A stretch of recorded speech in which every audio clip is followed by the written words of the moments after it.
대한민국 재계서열 1위, 로얄 패밀리의 끝판왕, 반도체, 스마트폰, 전세계 판매 1위. 오너의 움직임 하나만으로 이슈가 되는 삼성. 최근에는 이재용 부회장이 가석방되고 국가예산 절반에 해당하는 240조 원을 투자한다고 해서 언론의 스포트라이트를 받고 있습니다.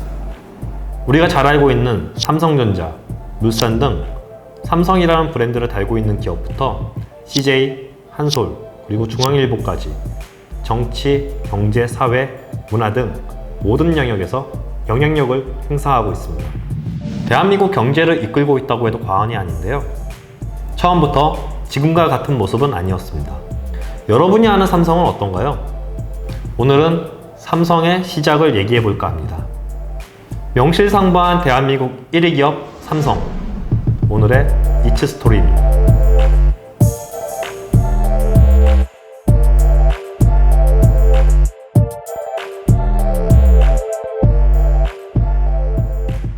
삼성의 처음 시작은 밀가루, 첨가물, 작물을 판매하는 삼성상해, 지금의 삼성물산에서 시작했습니다. 삼성의 모태가 되는 기업이라고 할 수 있는데요.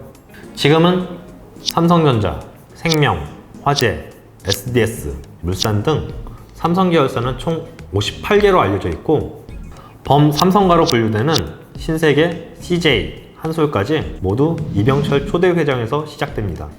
삼성전자를 일군 이병철 회장은 1938년 대구에서 삼성 상해를 개업하고 국수를 팔면서 장사를 시작하는데요. 그때 팔던 국수가 별표 국수라고 대구에서 유명했다고 합니다. 장사가 잘 되면서 무역, 운수업까지 사업을 확대하고 전국적인 사업을 이어갑니다.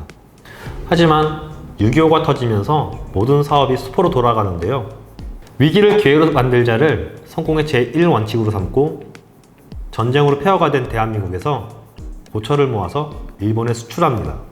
당시 일본은 2차 세계대전으로 중금속을 모두 소진하고 새가 곧 금이었는데 이병철 회장은 이걸 기회로 삼은 거죠. 그리고 1953년 제1제당, 지금의 CJ를 설립하고 이듬해에 제1모직을 설립합니다. 제1제당, 모직, 투톱체계 삼성은 이 시기에 우리나라가 자체적으로 생산하지 못했던 설탕과 옷감을 국산화하는 데 성공하고 증권, 언론, 유통, 건설, 전자제품으로 사업을 확장하면서 대기업의 면모를 갖추게 됩니다. 이병철 회장의 자녀도 일찍부터 아버지의 사업을 도와 재계에 진출합니다. 처음에는 장자인 이맹희 CJ 명예회장이 기대를 받으면서 1960년대부터 삼성물산, 제1제당, 제1모직, 동방생명, 한국화재, 신세계백화점, 중앙일보 등에서 임직원으로 활동합니다. 당시 이건희 회장에게는 삼성보다는 언론사를 맡기려고 합니다.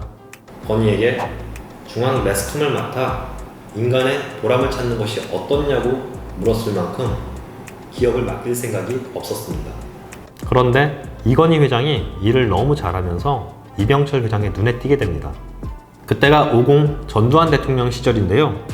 언론 통폐합으로 통제하는 와중에도 드라마 부분을 직접 챙기고 TV 3사 중에 TBC 시청률이 타 방송사를 압도합니다. 그리고 이병철 회장도 선뜻 나서지 않았던 반도체 사업에 관심 갖고 삼성전자가 이때 처음으로 반도체 사업을 시작하게 됩니다. 결국 이병철 회장은 전자, 금융, 무역, 건설, 중공업 등을 이건희 회장에게 물려주고 첫째 딸에게는 제지업을 물려줘서 한솔그룹이 출범하게 됩니다. 그리고 차남에게는 세한미디어, 손자에게는 동양생명을 물려줍니다.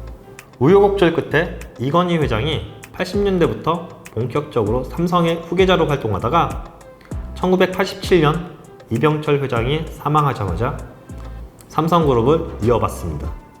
그럼 이건희 회장의 삼성은 어떻게 초일류 기업이 됐을까요?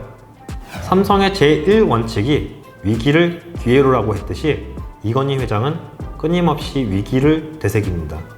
우리는 자만심에 눈이 가려 위기를 진정 위기라고 생각하지 않는다. 이대로 가다가는 망할지도 모른다는 위기를 온몸으로 느끼고 있다. 내가 등허리에 식은땀이 난다. 이건희 회장이 남긴 유명한 말입니다. 세계 최초로 63메가 D램 반도체 개발을 성공하고요.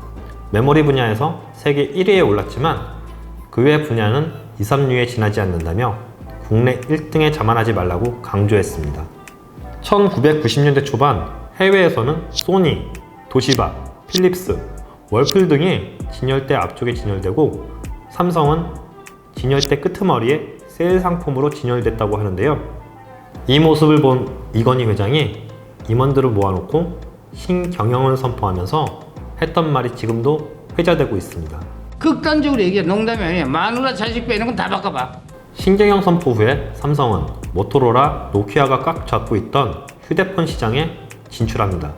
당시 애니콜은 국내에서 30% 점유율을 차지하면서 인기를 끌었는데요.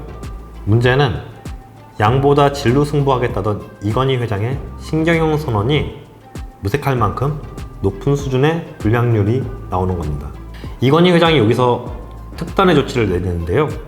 임직원 2,000명이 지켜보는 앞에서 휴대폰 15만 대를 불태워버립니다. 하나의 퍼포먼스였지만 소비자들의 신뢰를 얻고 국내 휴대폰 시장 점유율은 50%까지 끌어올리는 데 성공합니다. 이병철 회장이 삼성을 일구고 이건희 회장이 삼성을 초일류 기업으로 만들면서 3세 경영을 이은 이재용 부회장의 성장 스토리가 세간의 관심을 모으고 있습니다. 이미 반도체와 가전, 스마트폰에서 글로벌 입지를 다졌지만 애플이나 인텔 등 글로벌 기업과 경쟁을 이어가기가 만만치는 않아 보입니다. 지난 13일 가석방 당시 문재인 대통령은 엄중한 위기 상황 속에서 특히 반도체와 백신 분야에서 역할을 기대하며 가석방을 요구하는 국민들도 많다고 말한 바 있습니다. 지난해 일본 정부가 핵심 소재 수출 규제로 우리 정부에 외교적 압박을 넣었을 때 일본 기업과 금융기관 관계자를 만나서 대책을 논의하기도 했고 손정희 소프트뱅크 회장이나 조지 부시 전 미국 대통령도 만나 무역 분쟁 해소를 위해서 얘기를 나눴다고 알려졌습니다.